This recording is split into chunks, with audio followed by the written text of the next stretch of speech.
Hey y'all, today we're going to be doing something a little fun and I'm going to be reading 1-star reviews of my favorite books. I first saw Kat from Paperback Dreams do this and all of us need a little bit of a reality wake-up call sometimes with our favorite books. Also, insert disclaimer here, all these opinions are valid. My opinion is also valid. We can all agree to disagree on a lot of books and yeah, we're all having fun along the way. So I split these books into 3 different tiers. The first tier we'll call the yeah, you're probably right. The second tier we'll call, okay, maybe a little harsh, but I can see your point. And then the third tier we're calling, you're wrong.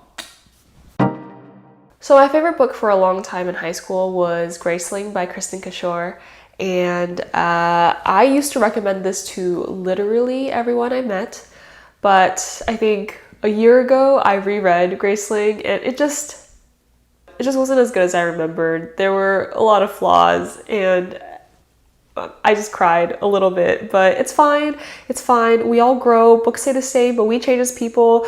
You know, what's fun about all these 1-star reviews is that they're actually quite lengthy. So I guess maybe Graceling, inspires a lot of really strong emotions about why it's so bad. This was pretty much one of the most irritating books of all times, and consistent with my idea of YA fantasy.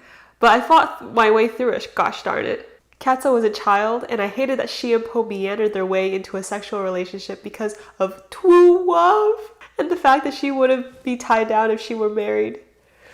I am so disappointed right now. I was absolutely loving this book and everything about it. And then about halfway through, the author lost me as a fan entirely. I felt like she went away from telling the story and decided to promote premarital sex and an anti-marriage theme instead. This book is supposed to be for young adults. The main characters decide to have no standards/morals whatsoever. Ugh, I'm so mad. That's definitely one interpretation. Disgraceling is an offense to my intellect, my literary taste buds, and my femininity.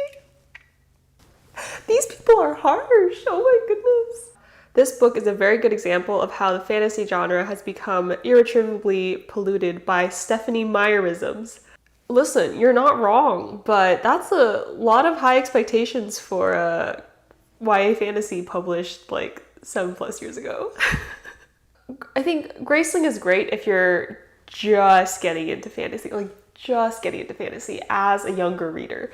But anyone who has already delved into fantasy, this is not the book for you. I think you'll be so bogged down by how simplistic it is and how romance-centered it is that it will make you want a DNF. So our next book is Vampire Academy. Now, before you all judge me for liking Vampire Academy, I know that it's very juvenile but listen. If everybody had their Harry Potters, then I had my Vampire Academy. I understand the series is very flawed, and I understand that it reads as just like a campy YA romance with a little bit of vampires thrown in. It's just riding on the wave of the vampire trend, but I'm telling you that there was growth, and I understand the flaws, and I understand why it's bad. Why am I defending myself so heavily? I can like what I like, right? So does anybody have one of those friends that's so far in the closet you think she/he is probably in Narnia by now? That's what I got out of Rose in this book. Rose is exactly the kind of protagonist I don't want anywhere near my children. It's okay, she grows from it. Oh.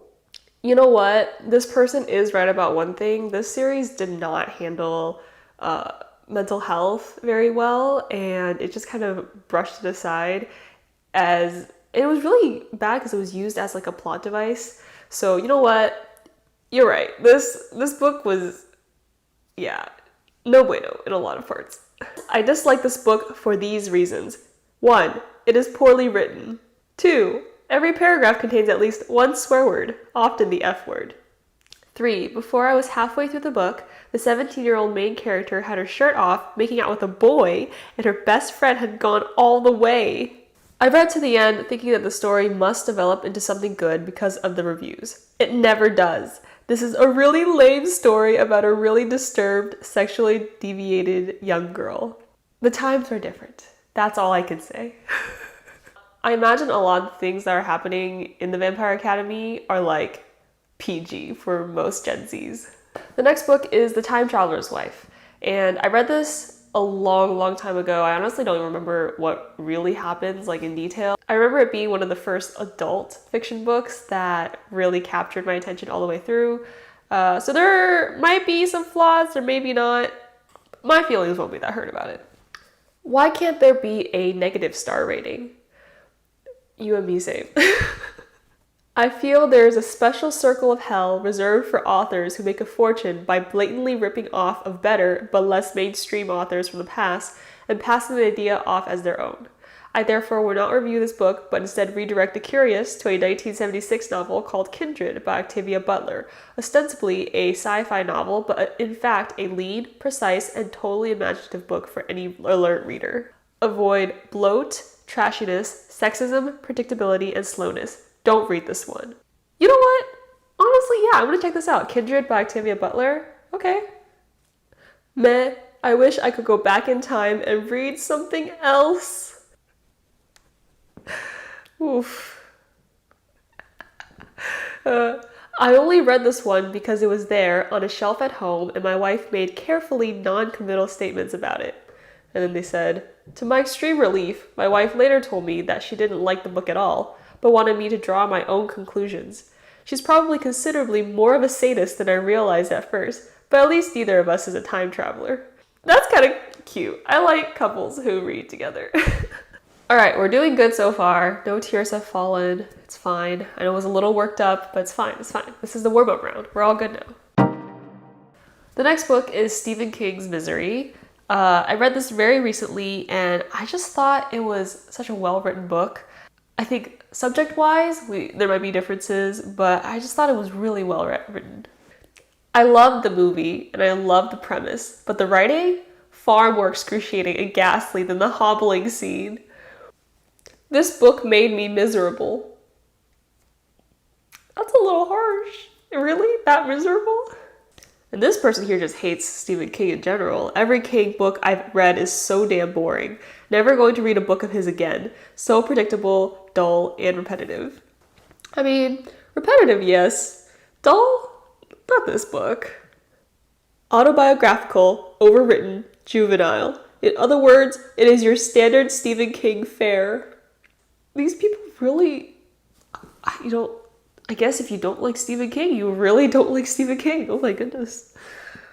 He's obviously not the best author to ever exist, but to say that he's not a good writer, I think. Next, we have a little book called The Emperor's Edge by Lindsay Buroker.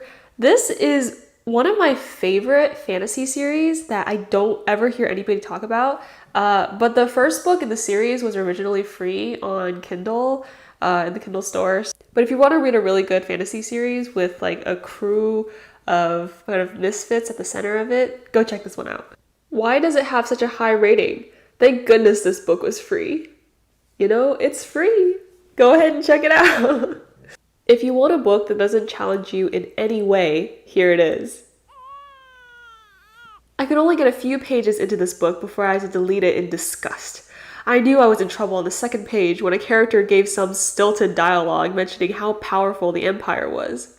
What's wrong with saying how powerful an empire is? Do you have to use descriptions to, like, paint a picture for every single thing? Just say the damn... Jesus Christ. You know, so far these are actually very, like...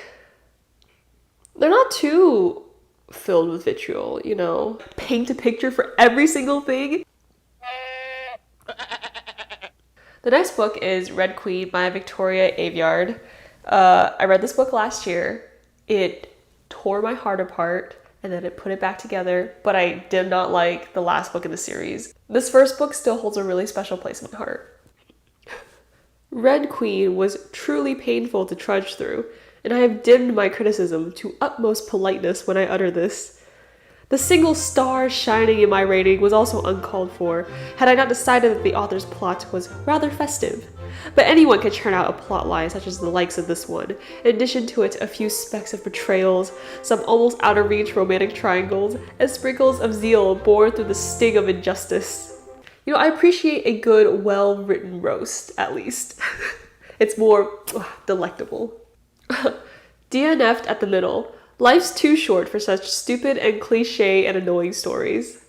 Basically, this book is just an overhyped, formulaic young adult dystopia, without any depth either to world building nor characters. It's light, fluffy, and in the end quite boring. Light? What part of killing and like betrayals and murder is light? Alright, so the next book is A Man Called Uwe by Friedrich Bachmann. I cried big fat tears like I'm sure everybody else did when they read this book, and I just love this style. There's gonna be a lot to dissect here. After glancing at the cover copy, I made a prediction that this book would be about a grumpy old white guy whose life would be cheered up by some combination of the following: a manic pixie dream girl, a singing and dancing person of color, a plucky person with a disability, and a pet. I was right on all accounts, sadly. That's pretty valid, honestly. An episode of Sesame Street is more nuanced than this story.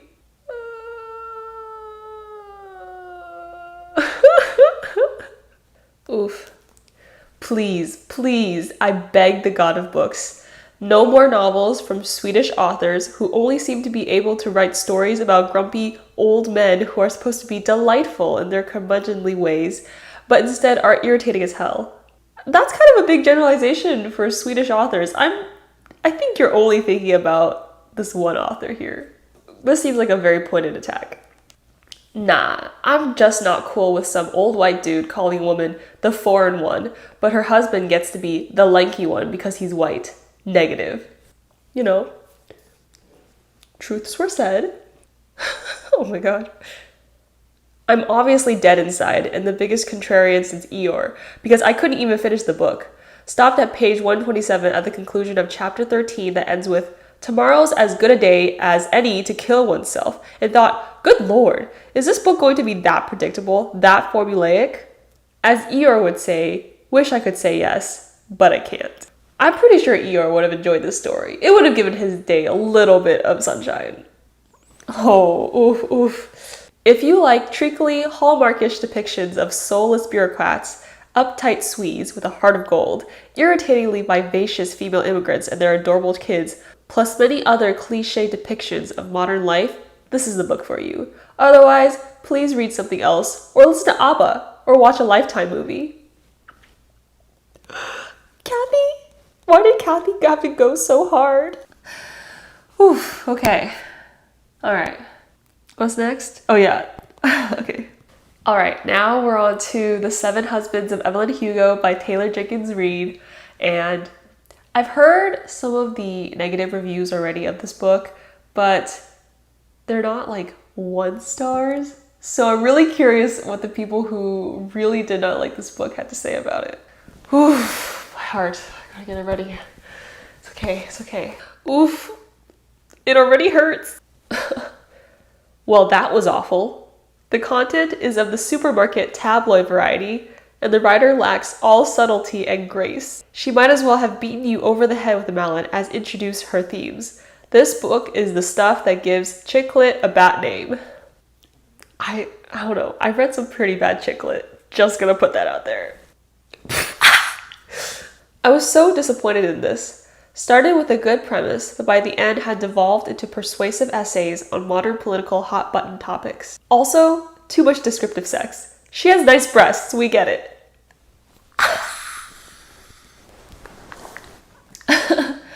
I would like to call this book review The 7 Rants of Evelyn Hugo and Friends. I knew I was in for it from the very beginning when I read the dedication page of this book. Smash the patriarchy, sweetheart. Oh, good God. Eye roll. Give me a break. What's wrong with smashing the patriarchy? And one reviewer just says, didn't finish. Intolerable in every way.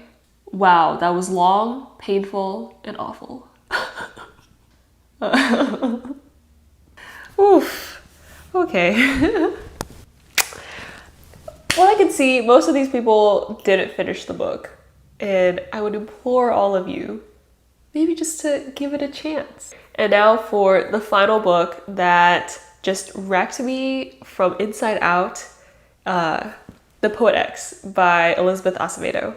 Now, for all of you who have or have not read this book, I would 100% recommend you listen to it on audiobook because Elizabeth Acevedo actually narrates it herself. When she reads, you feel it from the bottom of your soul, like all the way up. It hits right here. Oh my god, there's actually 1-star reviews for this book. I'm so sad. But the reason I couldn't finish this is because of how angry I was by the way Catholicism was portrayed and how messed up Xiomara thought Catholicism was like. I can't go into it. I'm just so fuming. Oh man, there's so many DNFs. Quite unnecessary and kind of bored me. 50% DNF. I ended up DNF the book and I rarely DNF'd. Sad. All the themes discussed here are actually found in much, much better written books. Don't waste your time on this misery. I absolutely hated it. The hatred for this book runs through my veins and comes out with my spicy shit. It was poorly written. This book was so bad it physically hurt to read at certain points. Too sexual, pornographic, amoral, couldn't relate to the narrator's conflicts, too angry, too juvenile. To be fair, I didn't finish the book. Very boring and full of cliches. It lacks that powerful, gut-wrenching punch brought about by authors like Jason Reynolds and Ellen Hopkins. Not recommended. Listen, I've also read Ellen Hopkins, and I don't know how you don't get the same thing out of both of these. I mean, yeah, I think this has been a good lesson in learning that people like different things. I'm gonna go cry a little and then read some of my favorite books again. So I'll see you all next time. If you like what you saw, please hit like, and if you want to see more, click subscribe, and I'll see you all next time.